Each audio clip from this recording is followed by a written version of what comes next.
kod ginne sim mar digital smartphone yot kata ikaka kijandi nyakwari kata jirandi to odhi through single sign on idwaro renew your passport, idwaro apply for ID, idwaro apply for birth certificate, idwaro ya ohala, idwaro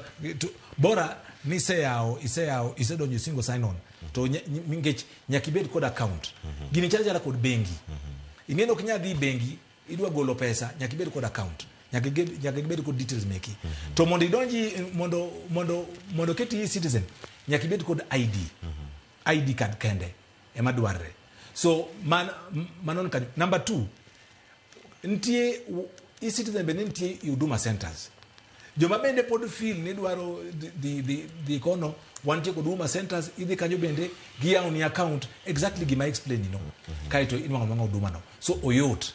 idware gweng inyayude through smartphone idwaro mondo maybe idhi Mabei town, Siaya town kata Kisumu idhi Siaya idhi ka Huduma center to idwa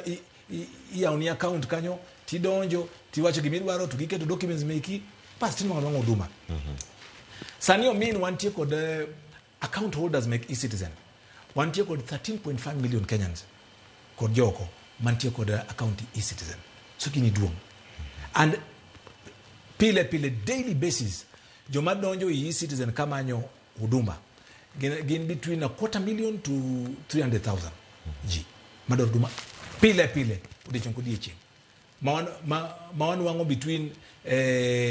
million 800 kod million 900 odechon kodieche. Utemo nade mondo mukel jok ma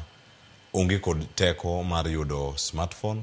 ok nya yudo internet chenro sirkal nochako mano mar keyo mbui e kor gwenge mano telo machon mar jatend migawo mag weche mag tudruok Eliud Owalo kano keyo gi kor gwenge no ko yawgi kata chirni maero waneno gi moko ntiere Aram kanye gwenge mopogore Nyanza no yudo thuolo mag yudo teko mag mbui gi kamora mora mane gintiere twatiyo kod gi yo machal nade nikech mag jok manya wacho ni gin vulnerable groups ogionge simbe mano mag technology